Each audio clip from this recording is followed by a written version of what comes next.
작은 일이라고? 은주야, 내 이름으로 된 계약이야. 이게 작은 일로 끝날 수 있을 것 같아? 나도 어쩔 수 없었어. 당신한테 말했으면 당신까지 무너졌을 거라고 생각했어. 안녕하세요. 저는 서울에 살던 36살 은행원 준기입니다. 제 이야기를 들으면 많은 분들이 이런 일이 정말로 일어날 수 있나? 라고 놀랄지도 모르겠습니다. 사실 저도 제 인생에서 이런 일이 벌어질 줄은 상상조차 못했습니다. 2년 전, 저는 사랑스러운 은주와 결혼했습니다. 그녀는 따뜻한 미소와 밝은 성격으로 항상 주변 사람들을 행복하게 만드는 사람이었죠. 주말마다 함께 종로의 작은 카페를 찾고 남산을 오르며 미래를 이야기하던 시간이 너무나 소중했습니다. 우리 집은 작고 오래됐지만 은주는 아늑한 공간으로 바꾸는데 능숙했습니다. 작은 화분 하나를 올려두며 행복해하던 그녀의 모습이 아직도 생생합니다. 하지만 그 행복도 몇 달 지나면서부터 조금씩 어긋나기 시작했습니다. 은주는 점점 집에 머무는 시간이 줄어들고 자주 외출하며 저를 멀리하는 것처럼 느껴졌습니다. 그녀는 학교 모임이나 친구들과의 약속 때문이라고 했지만 묘한 거리감이 생기기 시작했죠. 저는 그녀가 바쁜 일상 속에서 스트레스를 받는 줄로만 알았지만 그때의 작은 변화들이 결국은 커다란 균열로 이어질 줄은 몰랐습니다. 이야기는 여기서 끝나지 않습니다. 은주와의 대화 속에서 밝혀진 진실, 그로 인해 저를 향한 위협까지, 저의 평범했던 삶은 점점 예측할 수 없는 방향으로 흘러가고 있었습니다. 제가 어떤 선택을 했고 결국 어떤 결말에 도달했는지 여러분께 차근차근 들려드리겠습니다. 안녕하세요. 저는 서울에 사는 36살 은행원 준기입니다. 지금 제 이야기를 들으면 누구나 그런 일도 있나? 하고 놀랄지도 모르겠네요. 사실 저도 제 삶에서 이런 일이 일어날 거라고는 상상도 못했습니다. 2해 전, 저는 은주와 결혼했습니다. 은주는 저보다 2살 어린 34살의 국어 선생님이었습니다. 그녀는 따뜻하고 밝은 사람이었어요. 학교에서 돌아와 들려주는 학생들 이야기는 항상 유쾌했고 그녀가 웃을 때면 집안이 환해지는 것 같았습니다. 결혼 초반에 우리는 정말 행복했습니다. 주말에는 종로의 작은 카페를 찾아가 서로의 좋아하는 책에 대해 이야기했고 때로는 남산을 오르며 미래를 꿈꾸었습니다.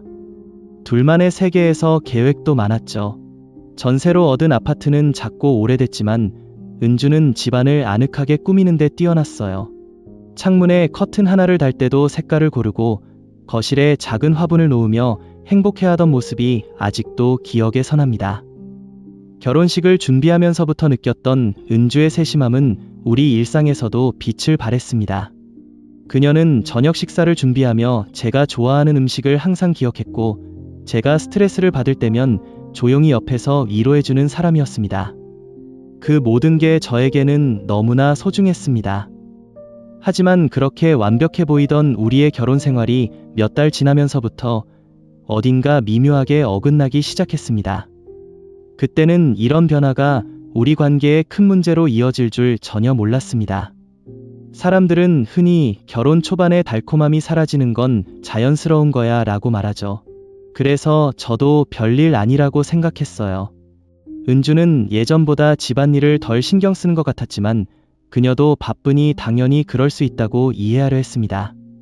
그러던 어느 날 은주가 저녁 식사를 준비하면서 슬쩍 물었습니다. 여보, 이번에 회사에서 출장 계획이 있다고 했지? 출장 가는 거 생각보다 좋을지도 몰라. 조금 더 업무에 집중하면 승진도 빠르지 않을까? 그녀의 말은 틀리지 않았어요. 하지만 그때부터 그녀가 저를 멀리하려는 것처럼 느껴졌습니다. 시간이 지나며 은주의 행동은 점점 더 신경 쓰이기 시작했습니다. 주말에도 자주 집을 비우는 날이 많아졌고 그녀는 학교 회의나 동료들과의 약속 때문이라고 말했습니다. 하지만 그녀가 어떤 모임인지 누구와 만나는지에 대해 묻기만 하면 짜증 섞인 반응을 보이곤 했습니다. 그렇게 꼬치꼬치 묻는 거야. 난 당신이랑 싸우고 싶지 않아. 그 말을 들을 때마다 제 마음속에는 불편한 무언가가 자리 잡는 것 같았지만 대놓고 따지지는 않았습니다. 저는 원래 의심이 많은 성격은 아니었습니다. 오히려 너무 사람을 쉽게 믿는 편이었죠. 그래서 그녀가 뭐라고 하든 믿으려 했습니다. 그녀도 스트레스를 받고 있으니 나를 덜 신경 쓸 수도 있지. 그렇게 스스로를 설득하며 지냈습니다. 하지만 마음 한구석에서 이 모든 것이 단순한 오해나 스트레스로만 설명되지 않을 거라는 생각이 자꾸만 들었습니다. 우리 결혼 생활의 초반은 정말 영화처럼 완벽했지만 이제는 그때로 돌아가는 것이 불가능하다는 걸 깨닫게 되었습니다. 때로는 제 선택이 잘못된 건 아닌지 스스로를 자책하기도 했습니다. 하지만 또다시 그녀와 함께했던 좋은 날들을 떠올리며 제가 잘못 생각하고 있는 건 아닐까 싶었습니다. 아무리 뒤돌아봐도 그 시절의 행복은 진짜였고 서로를 진심으로 사랑했던 시간들이었습니다. 그래서 더 혼란스러웠습니다. 지금의 변화가 어디서부터 시작됐는지, 왜 그렇게 되었는지 알 수 없었으니까요. 모든 결혼 생활이 이렇진 않을 텐데 머릿속에서 끊임없이 이런 생각이 떠다녔습니다. 그때는 몰랐습니다. 그 작은 변화들이 점점 더 큰 균열을 만들어내고 있었다는 것을요. 우리가 처음 서로의 눈을 바라보며 약속했던 그 모든 것들이 과연 어디로 가버렸는지, 더 이상 서로의 마음을 읽을 수 없게 되었는지 도무지 알 수 없었습니다. 은주는 점점 신비로운 사람이 되어갔습니다. 처음에는 그저 그녀의 성격이 예전보다 조용해졌다고 생각했어요. 결혼 초반에는 매일 밤 우리 둘이 함께 시간을 보내는 것이 당연했는데 어느 날부터인가 그녀는 바깥 활동이 많아졌습니다. 친구들을 오랜만에 만나야 할 것 같아. 그녀는 이렇게 말하며 집을 자주 비우기 시작했습니다. 한두 번은 아무렇지 않게 느껴졌지만 그 횟수가 점점 많아지면서 저도 모르게 불편한 마음이 생기기 시작했습니다. 주말에는 저와 함께 하던 활동들을 미뤄두고 학교 모임에 간다고 했습니다. 요즘 학교에서 해야 할 일이 많아. 선생님들이랑 의견을 나눌 것도 많고 새로운 프로젝트도 준비 중이야. 그녀가 그렇게 말할 때마다 저는 고개를 끄덕였지만 마음 한구석에는 묘한 감정이 쌓여갔습니다. 은주는 저에게 출장을 자주 가보라고 권하기도 했습니다. 여보, 이번에 회사에서 중요한 프로젝트가 있다고 했잖아? 더 집중해서 일하면 승진도 빠르고 인정받을 수 있을 거야. 그녀의 말은 틀린 게 없었어요. 하지만 그녀의 눈빛은 어딘가 흔들리는 것 같았고, 제가 정말 그렇게 생각해? 하고 물을 때면 곧바로 대답을 피하며 다른 주제로 넘어가곤 했습니다. 그녀의 행동은 점점 더 이상해졌습니다. 어느 날은 그녀가 다녀온 자리에서 누군가가 준 것이라며 작은 선물을 가져왔는데 그것이 친구에게 받은 선물이라고 설명하는 모습이 어딘가 부자연스러웠습니다. 저는 속으로 괜한 의심을 하는 걸까? 라고 생각하며 애써 넘기려 했지만 그런 일이 반복되면서 불안감은 점점 커져만 갔습니다. 가장 마음에 걸렸던 건 그녀의 태도였습니다. 제가 오늘은 누구랑 만났어? 라고 물으면 그녀는 짧게 대답하거나 아예 대답을 피했습니다. 심지어는 저를 향해 왜 그런 걸 물어? 설마 날 의심하는 거야? 라고 반문하기도 했습니다. 그럴 때마다 저는 미안한 마음에 더 이상 캐묻지 못했지만 그녀가 왜 이렇게 변했는지 이해할 수 없었습니다. 은주의 바깥 활동이 많아지면서 우리 둘 사이의 대화는 점점 줄어들었습니다. 예전에는 하루 일과를 끝낸 후 소파에 앉아 서로의 이야기를 나누던 시간이 우리 부부의 소중한 일상이었는데 이제는 그녀가 늦게 들어오거나 피곤하다며 먼저 잠드는 날이 많아졌습니다. 저는 혼자 남아 텔레비전을 보거나 책을 읽으며 그녀를 기다리곤 했습니다. 그녀를 믿고 싶었지만 마음 한구석에서 점점 불안감이 쌓여갔습니다. 그러던 어느 날 저는 은주가 부엌에서 전화를 하는 소리를 들었습니다. 그녀의 목소리는 평소와 달리 낮고 조심스러웠습니다. 저는 그저 그녀가 중요한 학교 일을 논의하는 중이라고 생각하려 했지만 대화가 끝난 뒤 그녀가 제 눈을 피하는 모습을 보고 난이 의심을 떨쳐낼 수 없었습니다. 은주는 제가 물어볼 때마다 아무 일도 아니야. 그냥 학교 일이 좀 많아서 그래. 라며 저를 안심시키려 했습니다. 그녀의 말은 진실일 수도 있었지만 그녀의 태도는 제 마음을 편안하게 해주지 못했습니다. 우리가 서로에게 솔직했던 시간들이 그리워졌습니다. 이런 변화를 겪게 된 건지 이해하지 못하겠다는 답답함에 저는 스스로를 탓하기도 했습니다. 은주의 행동은 점점 더 의심스러워졌습니다. 주말에 집에서 같이 보내는 시간이 거의 사라졌고 그녀는 항상 바쁜 핑계를 댔습니다. 그녀는 나는 당신의 성공을 진심으로 바라고 있어. 그래서 당신이 더 많은 시간과 노력을 회사에 쏟는 게 중요하다고 생각해. 라며 저를 설득하려 했습니다. 하지만 그런 말을 들을 때마다 저는 그녀가 나를 밀어내고 있다는 느낌을 받았습니다. 어느 날 은주가 우리 집에서 작은 모임을 열겠다고 말했습니다. 친구들 몇 명 초대해서 간단히 식사나 하면서 이야기 좀 나누려고 해. 당신도 그동안 스트레스 많았잖아. 함께 즐기면 좋을 거야. 평소에 우리 집에서 손님을 초대하는 일이 드물었던지라 저는 조금 이해했지만 은주가 그렇게 제안하니 그냥 받아들이기로 했습니다. 그래, 나도 오랜만에 집에서 다른 사람들과 어울리면 좋겠네. 모임 당일, 은주는 일찍부터 부엌에서 음식을 준비하며 바쁘게 움직였습니다. 평소 요리를 좋아하던 그녀는 간단한 안주부터 시작해서 메인 요리까지 정성스럽게 차렸습니다. 집안에는 맛있는 냄새가 가득했고 그녀의 손길이 닿은 테이블은 꽤 근사해 보였습니다. 그녀는 손님들에게 즐거운 시간을 제공하려는 듯 세세한 부분까지 신경 쓰고 있었습니다. 손님들이 하나둘 도착하기 시작했을 때 저는 처음 보는 얼굴들에 약간 어색함을 느꼈습니다. 은주는 학교 친구들이야. 당신은 처음 보겠지만 다들 괜찮은 사람들이니까 편하게 있어. 라고 말하며 저를 안심시켰습니다. 그러나 그들이 어떤 사람들인지 자세히 소개하지는 않았습니다. 그들은 하나같이 말쑥한 차림에 친근한 미소를 띠고 있었지만 어딘가 모르게 거리감이 느껴졌습니다. 술자리가 시작되자 은주는 제 잔을 자주 채우며 여보, 요즘 정말 고생 많았잖아. 오늘은 그냥 다 내려놓고 즐기자. 라고 말했습니다. 그녀의 말투는 밝고 부드러웠지만 어딘가 모르게 제 마음을 어지럽게 만들었습니다. 손님들도 하나같이 사위님, 한 잔 더 드시죠. 라며 권하기 시작했고 저는 그 분위기를 거스르기 어려웠습니다. 그들의 권유를 마다할 이유도 딱히 없었기에 계속 잔을 비웠습니다. 술이 조금씩 들어가면서 제 기분은 한결 나아졌지만 동시에 제 기억도 점점 희미해지기 시작했습니다. 은주는 옆에서 끊임없이 제 잔을 채우며 여보, 당신은 진짜 멋진 남편이야. 이렇게 노력해주는 모습이 참 감사해. 라고 말했습니다. 평소와는 다르게 달콤하고 부드러운 목소리였지만 왠지 그 순간 저는 그 말을 순수하게 받아들이기가 어려웠습니다. 모임이 끝나고 손님들이 하나둘 자리를 떠날 즈음 은주가 제게 다가와 서류 몇 장을 내밀었습니다. 여보, 이건 가족 보험 관련 서류야. 다 잘 알아보고 작성한 거니까 당신이 사인만 하면 돼. 당신이 요즘 워낙 바쁘니까 내가 미리 챙겨놨어. 그녀의 말에 저는 술기운에 흐릿한 정신으로 고개를 끄덕였고 그녀가 건넨 펜을 받아 서류에 사인을 했습니다. 그 순간 은주의 얼굴에는 안도하는 듯한 미소가 스쳐 지나갔습니다. 저는 그저 아내가 이렇게 꼼꼼하게 챙겨주는구나 라는 생각에 별다른 의심 없이 서류를 넘겼습니다. 하지만 다음날 아침 제 머릿속에 남아있던 것은 흐릿한 기억뿐이었습니다.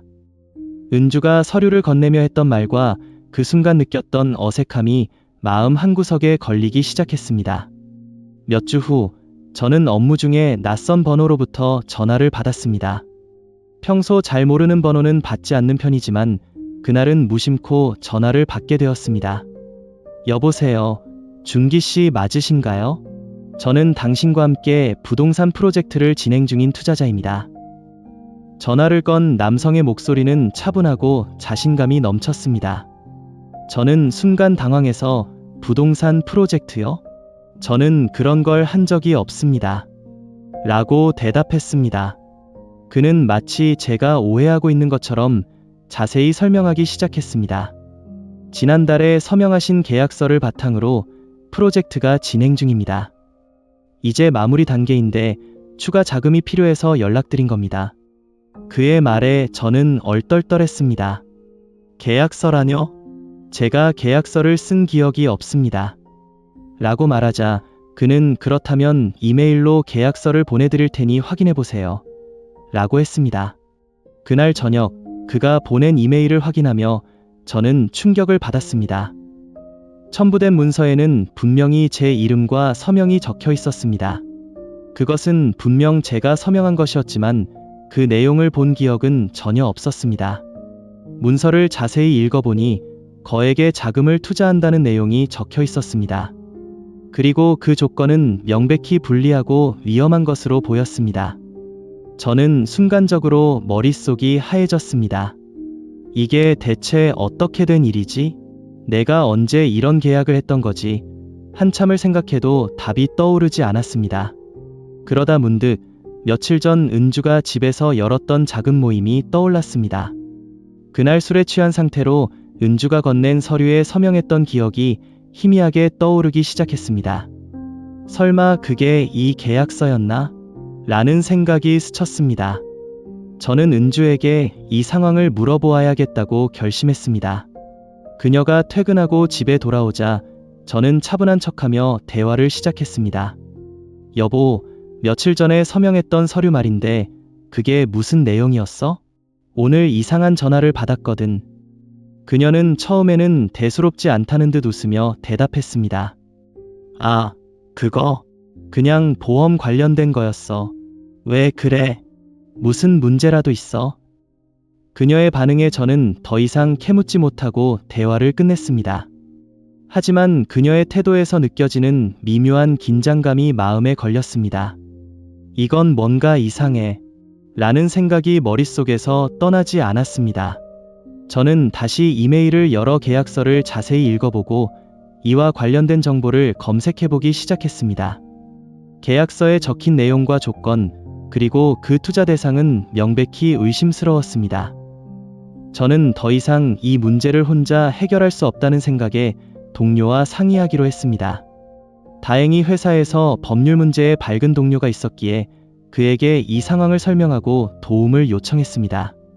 그는 계약서를 꼼꼼히 살펴본 뒤 이거 심각한데 당신이 의도하지 않았더라도 서명 자체가 있다면 법적으로 책임을 질 가능성이 높아 라고 말했습니다. 그 말을 들은 순간 저는 엄청난 두려움에 휩싸였습니다. 이 모든 게 실수라면, 하지만 만약 은주가 의도적으로 이런 일을 벌였다면 머릿속에서 수많은 질문들이 떠올랐습니다. 이제는 은주와 제대로 이야기해봐야 한다는 결심이 서기 시작했습니다. 저는 은주를 마주 앉혔습니다. 더 이상 미룰 수 없는 대화였고 제가 이해해야만 했습니다. 은주야, 솔직히 말해줘. 이 계약서와 관련해서 무슨 일이 있었던 거야? 제 목소리는 차분하려 했지만 떨림을 감출 수 없었습니다. 은주는 순간 멈칫하더니 고개를 돌려 제 눈을 피했습니다. 그냥 작은 일일 뿐이야. 괜히 과민 반응하지 마. 하지만 저는 물러서지 않았습니다. 작은 일. 은주야, 내 이름으로 된 계약서야. 이게 작은 일로 끝날 수 있을 것 같아? 더 이상 숨기지 말고 정확히 말해줘. 제 목소리가 점점 높아지자 그녀는 한숨을 내쉬며 마침내 입을 열었습니다. 알았어. 솔직히 말할게. 사실 그 계약은 가짜야. 그녀의 입에서 나온 첫 마디는 너무 충격적이어서 바로 이해가 되지 않았습니다. 가짜라니? 그게 무슨 소리야? 그녀는 손을 꼭 잡으며 떨리는 목소리로 말을 이어갔습니다. 그 계약은 진짜 부동산 프로젝트가 아니야. 그냥 돈을 모으기 위해 만든 거야. 나 혼자 한 게 아니야. 다른 사람들이랑 같이 계획한 일이었어. 저는 그 말을 듣고도 믿을 수가 없었습니다. 그게 말이 돼. 넌 나한테 거짓말을 하고 날 이용해서 이런 일을 벌였다는 거야. 그녀는 눈물을 흘리며 고개를 끄덕였습니다. 미안해. 정말 미안해. 하지만 나도 어쩔 수 없었어. 그녀는 계속해서 자신의 상황을 설명하기 시작했습니다. 우리 가족이 빚이 많아. 부모님 사업이 망하면서 은행 빚이 쌓였고 나 혼자서는 감당할 수가 없었어. 그 사람들이 나한테 이 방법밖에 없다고 했어. 처음엔 나도 안 할 생각이었는데 너무 절박해서 어쩔 수 없었어.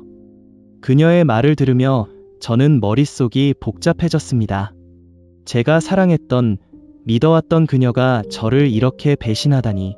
그녀는 계속해서 변명했지만 저는 그 말을 받아들일 수가 없었습니다.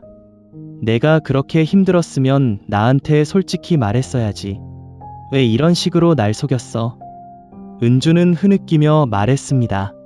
당신은 너무 바쁘고 또 이런 문제로 당신까지 고생시키고 싶지 않았어. 난 정말 이 일을 빨리 끝내고 빚을 갚으려고 했던 거야. 당신을 다치게 할 생각은 없었어. 하지만 그녀의 말은 저를 설득시키기에 충분하지 않았습니다. 은주야, 내가 정말 널 믿었어. 우리 사이엔 어떤 일이 있어도 함께 해결할 수 있다고 생각했어. 그런데 넌 날 이렇게 속이고 날 위험에 빠뜨렸어. 그녀의 눈에는 후회와 두려움이 가득했지만 제 마음은 이미 깊이 상처받아 있었습니다. 저는 한참 동안 그녀를 바라보며 말을 잇지 못했습니다. 이 사람과 함께했던 행복한 순간들이 거짓말이었나? 라는 생각이 머릿속을 떠나지 않았습니다. 마침내 저는 자리에서 일어나며 말했습니다. 내가 정말 후회한다면 이 문제를 제대로 해결해. 하지만 나는 더 이상 널 믿을 수 없을 것 같아. 그녀는 아무 말도 하지 못한 채 고개를 숙였습니다. 그 순간 우리의 관계가 돌이킬 수 없을 만큼 변해버렸다는 것을 깨달았습니다. 저는 더 이상 혼자 이 상황을 감당할 수 없다는 생각이 들었습니다. 그래서 바로 변호사를 찾아갔습니다. 이 계약이 가짜라는 게 확인된다면 취소할 수 있는 방법이 있을까요? 또 이런 일을 계획한 사람들이 누군지 조사할 수 있을까요?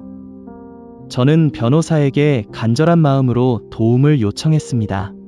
변호사는 계약서를 꼼꼼히 살펴본 뒤 이 계약이 강요된 것이거나 사기라는 증거가 필요합니다. 그런 증거가 없다면 법적으로 취소하기는 어려울 수도 있습니다. 라고 말했습니다. 그의 말을 들으니 상황이 더욱 막막해졌습니다. 하지만 여기서 멈출 수는 없었습니다. 제 이름으로 된 계약이니만큼 이를 해결하지 않으면 제 삶은 물론 은주의 상황도 더 나빠질 게 뻔했기 때문입니다. 변호사의 조언을 따라 증거를 모으기 시작했습니다. 은주가 설명했던 내용들, 계약과 관련된 모든 문서, 그리고 관련된 통화 내역까지 꼼꼼히 정리했습니다. 그러나 그때부터 이상한 일이 벌어지기 시작했습니다. 어느 날 제가 업무를 마치고 집으로 돌아가던 길에 낯선 번호로 메시지가 왔습니다.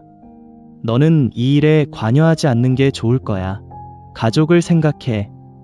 메시지는 짧았지만 그 내용은 저를 오싹하게 만들었습니다. 처음에는 장난이라고 생각했지만 같은 내용의 메시지가 계속해서 도착하면서 이 일이 단순한 우연이 아님을 깨닫게 되었습니다. 그날 밤 저는 침대에 누워도 도무지 잠을 이룰 수 없었습니다.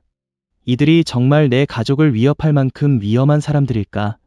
머릿속에서 수많은 생각이 떠올랐고 두려움과 불안이 저를 짓눌렀습니다.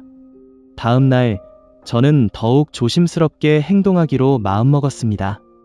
은주에게도 이 메시지에 대해 이야기했지만 그녀는 얼굴이 창백해지며 내가 잘못했어. 이 사람들이 정말 위험한 사람들이라는 걸 몰랐어 라고 말했습니다. 며칠 뒤 퇴근길에 또 한 번 충격적인 일이 벌어졌습니다.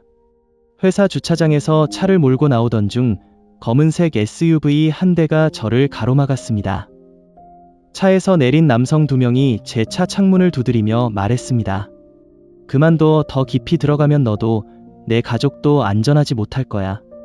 그들의 눈빛은 차가웠고 목소리에는 위협이 담겨 있었습니다.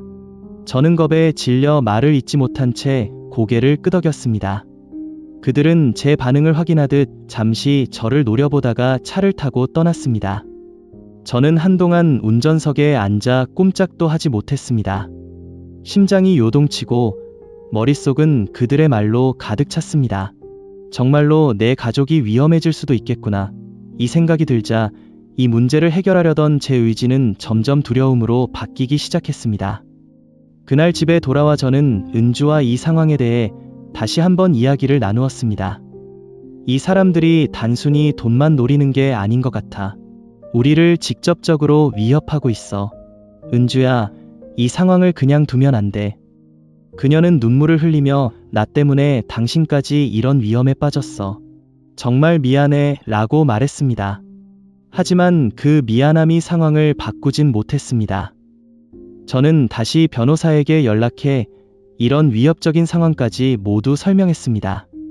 변호사는 이런 경우에는 경찰에 신고하는 것이 우선입니다. 그러나 신고 전에 더 많은 증거가 필요합니다. 특히 이 사람들이 어떤 방식으로 협박하고 있는지 기록해두세요. 라고 조언했습니다. 그 이후로 저는 핸드폰에 도착하는 모든 메시지와 통화 내용을 기록하기 시작했습니다. 누군가 제 주변을 따라다니는 것 같은 느낌이 들 때는 차 번호를 적어두었고 은주에게도 항상 조심하라고 당부했습니다. 하지만 그 두려움은 쉽게 사라지지 않았습니다. 제 일상은 이미 불안과 긴장으로 뒤덮이고 있었습니다. 저는 이제 단순히 사기 사건에 휘말린 것이 아니라 훨씬 더 위험한 음모 속에 들어와 있다는 것을 깨달았습니다. 이 문제를 해결하려면 단순히 계약을 취소하는 것 이상의 대책이 필요하다는 것을 알게 되었습니다. 하지만 그 대책이 무엇일지는 여전히 막막하기만 했습니다. 은주는 점점 더 불안해 보였습니다. 그녀는 매일 밤잠도 제대로 자지 못한 채 침대에서 뒤척였고 작은 소리에도 깜짝 놀라곤 했습니다. 저는 그런 그녀를 보며 걱정스러웠지만 동시에 화가 나기도 했습니다. 왜 이런 상황까지 오게 만든 거야? 라는 생각이 머릿속을 떠나지 않았습니다. 어느 날 밤 그녀는 소파에 앉아 저를 바라보며 떨리는 목소리로 말했습니다. 준기야, 이 일에서 빠져나가는 건 쉽지 않을 거야. 내가 얽힌 사람들은 단순한 사기꾼들이 아니야. 그들은 조직이야. 정말 위험한 조직. 그녀의 말을 듣는 순간 제 가슴이 철렁 내려앉았습니다. 조직이라니? 그게 무슨 소리야? 무슨 조직이길래 이렇게까지 되는 거야? 은주는 눈물을 흘리며 고개를 숙였습니다. 그들은 모든 걸 알고 있어. 내 가족, 당신의 가족, 심지어 우리가 어디에 사는지도. 내가 처음엔 이 일을 시작했을 때 그들이 이렇게까지 위험한 사람들일 줄 몰랐어. 하지만 이제는 너무 깊이 들어와 버렸어. 내가 그만두면 우리 모두 위험해질지도 몰라. 그녀의 말은 저를 한층 더 불안하게 만들었습니다. 하지만 저는 감정적으로 대처하고 싶지 않았습니다. 그래서 어떻게 하자는 거야? 이렇게 계속 숨고만 있을 거야? 우리가 여기서 멈추지 않으면 더 큰 문제가 생길 수도 있어. 제 말에 그녀는 고개를 흔들며 말했습니다. 나도 알아. 하지만 내가 그들에게 무슨 말을 해야 할지 모르겠어. 그들은 내가 작은 실수라도 하면 바로 행동할 사람들이야. 한편 저는 개인적으로도 점점 압박을 느끼고 있었습니다. 은주의 이름이 아닌 제 이름으로 된 계약 때문에 은행과 법적으로 책임을 물어야 하는 상황이었습니다. 은행에서는 이 계약과 관련된 서류와 자금을 즉시 정리하라는 통보를 보냈고 변호사는 법적 책임을 회피하기 위해선 더 많은 증거와 시간이 필요하다고 말했습니다. 하루하루가 끝없는 긴장의 연속이었습니다. 은주와의 대화는 점점 줄어들었고 저는 그녀를 믿기가 점점 더 어려워졌습니다. 그녀의 눈빛은 여전히 두려움으로 가득했지만 그 두려움이 어디를 향하고 있는지 알 수 없었습니다. 정말 그녀가 내 편인 걸까? 아니면 아직도 무언가를 숨기고 있는 걸까? 이런 의심은 저를 더 혼란스럽게 만들었습니다. 저는 은주에게 물었습니다. 너 지금 나한테 솔직한 거 맞아? 내가 알아야 하는 게 더 있으면 지금 말해줘. 나도 이 상황에 끌려가고 있는 거잖아. 그녀는 잠시 머뭇거리더니 고개를 떨구며 대답했습니다. 내가 말한 게 전부야. 정말이야. 하지만 난 이 상황에서 어떻게 해야 할지 모르겠어. 그녀의 말을 들으며 저는 한 가지 확신을 갖게 되었습니다. 이 문제를 해결하기 위해서는 그녀만을 믿고 따라갈 수는 없다는 것이었습니다. 그녀조차 이 상황을 통제하지 못하고 있었기 때문입니다. 저는 마치 끝없는 소용돌이에 빠져 있는 기분이었습니다. 어디로 나아가야 할지, 누구를 믿어야 할지 알 수 없었습니다. 은주의 모습은 저를 더 이상 신뢰할 수 없게 만들었고, 그 와중에 은행과 법적 문제는 점점 저를 옥죄어왔습니다. 이 모든 일이 끝날 기미는 보이지 않았고, 저는 그저 그 자리에 멈춰 서 있는 기분이었습니다. 그날 밤, 저는 창밖을 바라보며 생각했습니다. 이 상황에서 빠져나갈 수 있는 길이 정말 있을까? 만약 내가 잘못된 선택을 하면 그 끝은 어디일까? 제 삶은 완전히 엉망이 되었고, 저는 점점 더 깊은 절망 속으로 빠져들고 있었습니다. 저는 더 이상 이 상황을 방관할 수 없었습니다. 계속 숨기고 회피하려 한다고 해서 문제가 해결되지 않을 거라는 걸 분명히 알았기 때문입니다. 어느 날, 은주와 심각한 대화를 나누기로 마음먹었습니다. 은주야, 이제 그만 도망쳐야 해. 경찰에 가서 모든 걸 말해야 해. 내가 협조하지 않으면 우리 둘 다 이 상황에서 벗어날 수 없어. 은주는 처음에는 완강히 거부했습니다. 안 돼. 그 사람들이 우리가 경찰에 갔다고 알면 가만히 있지 않을 거야. 당신이 위험해질 수도 있어. 그녀는 두려움에 떨며 울먹였습니다. 하지만 저는 더 이상 그녀의 두려움에 휘둘릴 수 없었습니다. 그래도 이렇게 숨기고만 있으면 더 큰 문제가 생길 거야. 지금이라도 우리가 먼저 나서야 해. 한참을 망설이던 은주는 결국 고개를 끄덕였습니다. 그녀의 눈에는 두려움과 절망이 가득했지만 더 이상 도망칠 길이 없다는 걸 스스로도 알고 있었던 것 같습니다. 알았어. 당신이 옆에 있어준다면 나도 해볼게. 다음 날, 우리는 경찰서를 찾았습니다. 경찰에게 모든 상황을 설명하기 위해 앉아있는 동안 은주는 긴장으로 손을 떨고 있었습니다. 저는 그녀의 손을 잡으며 말했습니다. 괜찮아. 지금 우리가 할 수 있는 최선을 다하는 거야. 그녀는 조용히 고개를 끄덕이며 용기를 내려고 애썼습니다. 경찰에게 상황을 설명하는 과정은 쉽지 않았습니다. 은주는 사건의 전말을 털어놓으면서도 자꾸 말을 더듬었고 필요한 세부 사항을 말하는데 어려움을 겪었습니다. 저는 그동안 모아두었던 계약서와 메시지, 통화 내역 같은 증거를 제출하며 경찰의 질문에 최대한 협조했습니다. 경찰은 심각한 표정으로 이야기를 들으며 이 사건은 단순 사기가 아닌 조직적인 범죄일 가능성이 높습니다. 앞으로 당신들에게도 추가적인 위협이 있을 수 있으니 조심하셔야 합니다. 라고 경고했습니다. 그 말을 들은 순간 저는 우리가 단순히 경찰에 신고했다고 해서 모든 문제가 끝나는 것이 아니라는 사실을 깨달았습니다. 은주는 경찰서에서 나오는 길에 한참 동안 아무 말도 하지 않았습니다. 저는 그녀를 조용히 바라보며 말했습니다. 이제 우리는 할 수 있는 걸 했어. 나머지는 경찰에 맡겨야 해. 그녀는 고개를 끄덕였지만 얼굴에는 여전히 두려움이 가득했습니다. 집으로 돌아오는 길, 저는 우리 관계에 대해 깊이 생각하게 되었습니다. 경찰에 모든 걸 털어놓으며 느낀 것은 제가 더 이상 은주를 믿을 수 없다는 것이었습니다.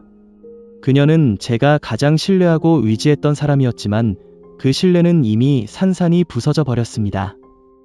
은주와 함께 살면서 느꼈던 행복한 순간들이 머릿속을 스쳐 지나갔습니다. 처음 그녀를 만났을 때의 설렘, 결혼식을 준비하며 함께 웃었던 시간들, 그리고 작은 집에서 둘만의 추억을 쌓아가던 날들. 하지만 그 모든 기억은 이제 무너진 신뢰 속에서 더 이상 빛을 발하지 않았습니다. 저는 은주에게 조심스럽게 말했습니다. 은주야, 우리 이제 어떻게 해야 할까? 이 상황이 지나가더라도 우리 관계가 예전으로 돌아갈 수 있을까? 그녀는 고개를 숙인 채 아무 말도 하지 않았습니다. 하지만 그녀의 침묵이 곧 답이라는 것을 알 수 있었습니다. 그날 밤, 저는 결정을 내렸습니다. 더 이상 이 결혼을 유지할 수 없다는 것이었습니다. 은주가 했던 행동은 물론 그녀의 마음속에 있는 두려움까지 이해하려고 노력했지만 이미 깨져버린 신뢰는 다시 회복할 수 없었습니다. 다음 날 아침, 저는 은주에게 조용히 말했습니다. 이제 우리는 각자의 길을 가야 할 것 같아. 나는 너를 사랑했고 지금도 널 이해하려고 하지만 이 관계를 더 이어가는 건 서로에게 더 큰 상처를 남길 뿐이야. 그녀는 눈물을 흘리며 제 말을 들었지만 반박하지 않았습니다. 그녀 역시 이 결혼이 끝났다는 걸 알고 있었던 것 같습니다. 은주는 경찰 조사 끝에 공판을 받게 되었습니다. 그녀는 사기 사건의 일부로 연루된 것이 밝혀졌고, 판사는 그녀에게 사회봉사 명령과 함께 피해 금액을 반환하라는 판결을 내렸습니다. 판결이 내려지는 순간 은주는 고개를 숙인 채 한참 동안 움직이지 않았습니다. 법정에서 그녀를 지켜보던 저는 복잡한 심정으로 자리를 떠났습니다. 그녀가 어떤 처벌을 받더라도 이 모든 일이 끝났다고 느껴지지 않았기 때문입니다. 그 후로 우리는 거의 대화하지 않았습니다. 그녀는 자신의 잘못을 인정하며 조용히 처벌을 받아들이는 모습이었지만, 그런 그녀를 바라보는 제 마음은 공허함으로 가득했습니다. 그동안 함께했던 시간들이 모두 무너져 내린 것 같은 기분이 들었습니다. 결국 저는 이혼 서류에 서명하기로 결심했습니다. 법원에서 서류에 서명하던 그날, 손에 든 펜이 무겁게 느껴졌습니다. 정말로 이렇게 끝나는 건가? 라는 생각이 머릿속을 맴돌았지만 이미 결정을 되돌릴 수 없다는 것을 알고 있었습니다. 그녀와 함께 살았던 집을 떠나는 날이 다가왔습니다. 짐을 정리하며 곳곳에서 우리의 추억이 묻어있는 물건들을 발견했습니다. 함께 찍은 사진, 여행에서 사온 기념품, 그리고 그녀가 좋아했던 작은 화분들까지.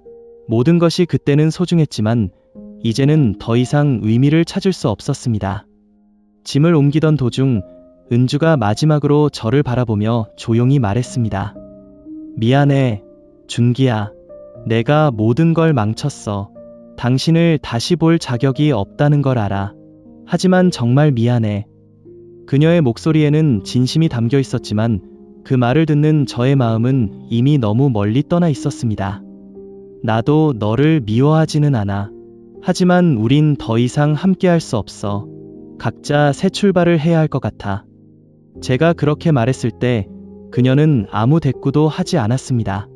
짐을 모두 챙기고 아파트를 나설 때 한 번도 뒤돌아보지 않았습니다. 그곳에서 함께했던 시간은 이제 저에게 상처로만 남아 있었고, 그 상처를 마주할 자신이 없었습니다. 새로운 시작을 위해 떠나야 한다는 것을 알았지만 그 길이 쉽지 않을 거라는 것도 알고 있었습니다. 혼자 된 첫날 밤, 낯선 공간에서 누워있자니 수많은 생각들이 머릿속을 떠다녔습니다. 정말 잘한 선택이었을까? 조금 더 노력했다면 다른 결말이 있었을까? 하지만 곧 알게 되었습니다. 은주와의 관계는 이미 신뢰가 깨져 더 이상 회복할 수 없었다는 것을요. 저는 조금씩 새로운 일상을 만들어가기로 했습니다. 아침에 일어나 조깅을 하고 예전에는 시도해보지 않았던 요리를 배우며 시간을 보냈습니다. 하지만 모든 것이 새롭게 느껴지면서도 마음 한편에는 여전히 공허함이 자리하고 있었습니다. 그녀와의 행복했던 순간들이 가끔 떠오를 때마다 저는 스스로에게 말했습니다. 그때의 행복은 진짜였지만 이제는 그저 과거일 뿐이야. 그렇게 마음을 다잡으려 했지만 완전히 잊는 것은 쉽지 않았습니다. 서울을 떠나기로 한 결정은 쉽지 않았습니다. 하지만 그곳에 머무는 한 은주와의 기억에서 벗어날 수 없을 거라는 걸 알았습니다. 모든 것이 그녀와 연관되어 있었고 그곳에서의 일상은 끊임없이 저를 과거로 되돌렸습니다. 그래서 저는 해안가에 위치한 작은 마을로 이사를 가기로 했습니다. 조용하고 평화로운 곳에서 새로운 시작을 할 수 있을 거라 믿었습니다. 새로운 마을에 도착했을 때 공기는 확실히 달랐습니다. 바닷바람이 부드럽게 불어왔고 사람들은 저마다 한가로운 표정으로 거리를 거닐고 있었습니다. 저는 작은 원룸을 구해 정착했습니다. 창문을 열면 멀리 바다가 보였고 파도 소리가 들려왔습니다. 서울의 복잡한 일상과는 전혀 다른 풍경이었습니다. 처음 몇 주는 어색했습니다. 낯선 환경에 적응하는 것이 생각보다 쉽지 않았고 혼자 있는 시간이 많아지자 과거의 일들이 자꾸 떠올랐습니다. 하지만 이곳에서는 누구도 저를 몰랐고 제 이야기를 묻지도 않았습니다. 그것이 저에게는 작은 위안이 되었습니다. 아침이 되면 해변을 따라 산책을 나갔습니다. 바다를 바라보며 걷다 보면 마음속에 쌓인 답답함이 조금씩 풀리는 것 같았습니다. 사람들은 가끔 저에게 인사를 건넸고 저는 조용히 미소로 화답했습니다. 그런 단순한 일들이 점점 마음의 안정을 가져다 주었습니다. 저는 이곳에서 새로운 일도 시작하기로 했습니다. 큰 회사에서 일하던 때와는 달리 지역 도서관에서 아르바이트를 하며 사람들과 소소하게 교류했습니다. 그곳에서 만난 사람들은 저를 특별히 대하지 않았고 그저 한 명의 이웃으로 대해주었습니다. 그런 환경 속에서 저는 조금씩 제 자신을 되찾아가고 있었습니다. 은주에 대한 생각은 여전히 제 마음속에 자리하고 있었습니다. 하지만 그 기억을 떠올릴 때마다 분노하거나 슬퍼하기보다는 이제는 그녀를 이해하려고 노력했습니다. 그녀도 나름대로 힘든 상황에서 최선을 다하려 했겠지. 스스로에게 그렇게 말하며 조금씩 그녀를 용서하고자 했습니다. 물론 완전히 잊는 것은 불가능했습니다. 때로는 은주와 함께했던 순간들이 떠오르며 가슴이 먹먹해지기도 했습니다. 하지만 저는 그 기억이 더 이상 저를 붙잡지 않도록 노력했습니다. 그건 과거일 뿐이야. 이제는 내가 나를 위한 삶을 살아야 해. 이렇게 스스로에게 되뇌며 앞으로 나아가고자 했습니다. 시간이 지나면서 저는 이곳에서 작은 행복을 찾기 시작했습니다. 바닷가 근처의 작은 카페에서 따뜻한 커피를 마시며 책을 읽거나 마을 사람들이 주최하는 작은 축제에 참여하며 웃을 수 있는 시간이 늘어갔습니다. 이런 소소한 행복이 제 삶을 채우기 시작했습니다. 어느 날 해변에서 노을을 바라보며 문득 이런 생각이 들었습니다. 내가 여기에 온 이유는 단순히 과거에서 도망치기 위한 것이 아니었어. 나 자신을 다시 찾고 앞으로 나아가기 위한 선택이었어. 그 생각은 제게 커다란 위안이 되었습니다. 저는 비로소 깨달았습니다. 상처는 시간이 지나면서 조금씩 아물고 그 상처를 딛고 일어설 수 있다는 것을. 서울에서의 시간은 저를 괴롭게 했지만 그 모든 경험이 지금의 저를 만들어준 소중한 일부라는 것도요. 이곳에서의 삶은 아직 완벽하지 않았지만 저는 더 이상 완벽을 추구하지 않았습니다. 이제는 작은 것들에서 행복을 찾고 스스로를 받아들이는 법을 배우고 있었습니다. 그 모든 과정이 바로 제가 꿈꾸던 평온함으로 가는 길이라는 것을 깨닫게 되었습니다.